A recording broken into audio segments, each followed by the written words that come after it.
Bonjour, chers amoureux de Dieu, que Dieu vous bénisse et merci de nous avoir encore rejoints à notre émission, la révolution des amoureux de Dieu, la RAD, votre émission qui vraiment nous aide à intensifier l'amour que nous avons pour Dieu, que cet amour continue à augmenter.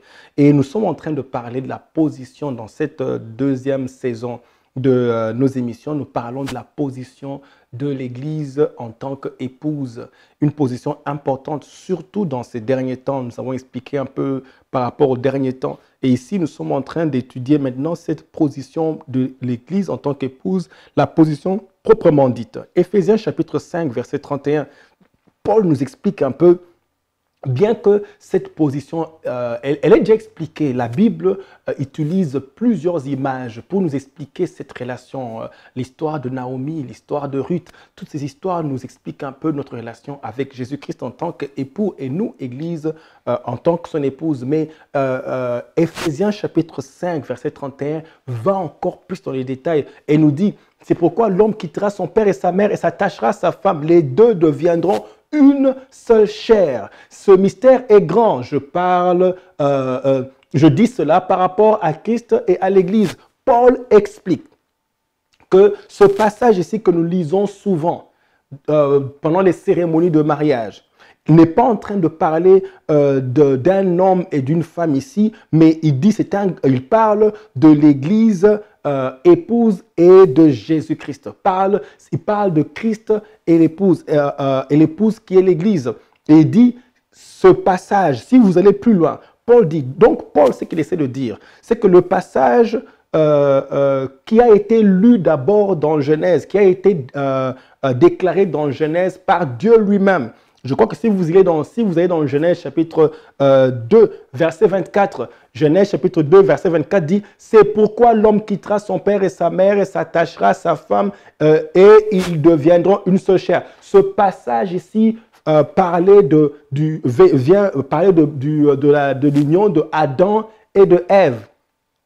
C'est ce même passage que Paul utilise ici pour parler de l'Église et de Christ l'épouse. Ça veut dire que ce que Dieu était en train de dire dans le jardin d'Éden, Adam et Ève étaient une image, une ombre du vrai mariage qui allait venir. Adam et Ève étaient comme une ombre nous préparer à comprendre l'intention de Dieu dans la relation de l'Église et de Jésus-Christ, l'épouse. C'est pour ça que Paul utilise le même passage, un peu comme pour nous dire, c'est que Dieu disait dans le jardin d'Éden. Adam et Ève étaient une image de la vraie relation de l'union de l'Église avec Christ. Alors, Paul explique que ce passage est par rapport à l'Église, c'est-à-dire que Genèse décrivait l'intention de Dieu, la relation que Dieu veut avoir. Adam et Ève sont donc l'image. Chaque fois que vous voyez le mariage dans la Bible, ça intéresse Dieu. Le mariage de Canaan, où tu vois Jésus-Christ vient et fait son premier miracle. La Bible dit même que là, il a démontré sa gloire et ses disciples crurent en lui. Le premier miracle que Jésus-Christ fait était, je veux revenir sur le passage de le mariage de Canaan. Il y a un mystère très profond dans le mariage de Canaan que Jésus-Christ, et pourquoi on appelle cela le premier miracle?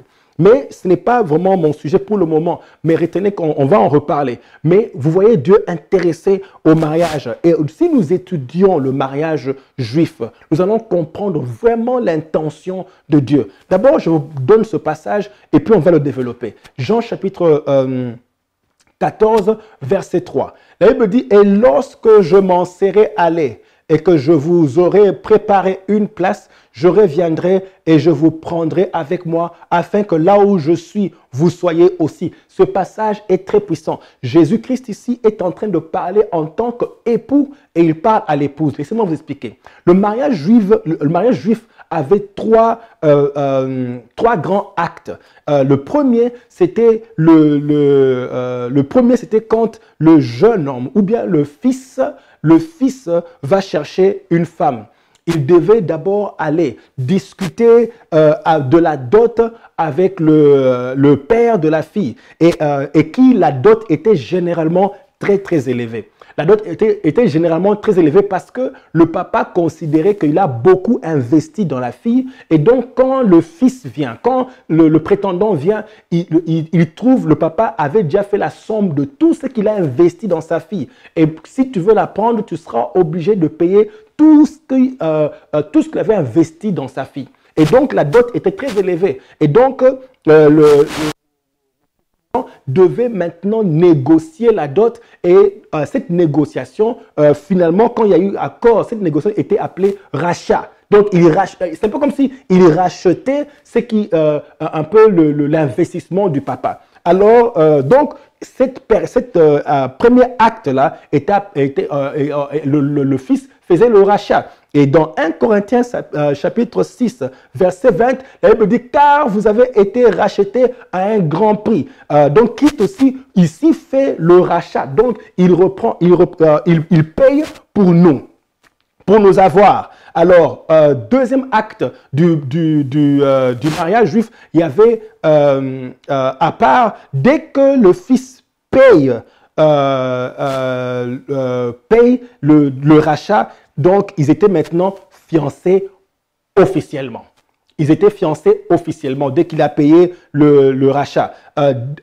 Alors, dès que tu acceptes le sang de Jésus, tu es fiancé. Dès que tu acceptes ce sang-là, dès qu'il a payé ce sang et que tu l'acceptes, dès qu'il a payé le sang et que tu acceptes le sang, tu es maintenant fiancé à Jésus-Christ. 2 Corinthiens chapitre 11, verset 2 nous dit « En effet, je suis jaloux de vous, de la jalousie de Dieu, parce que je vous ai fiancé à un seul époux. Ceux-là qui acceptent le sang de Jésus, le sang du rachat, sont automatiquement fiancés. Dans le mariage juif, dès que tu acceptes le rachat, tu es fiancé, c'est bouclé, tu appartiens maintenant à l'époux. On l'appelle déjà époux dès que vous êtes fiancé à cette deuxième étape. Le futur époux maintenant faisait une alliance. Le futur époux faisait une alliance ou une promesse de contrat à sa promise et qu'il viendrait très vite la rechercher par la suite. Il viendrait très vite la rechercher par la suite. Vous comprenez maintenant pourquoi Jésus-Christ dit je reviendrai et je reviendrai et je vous prendrai avec.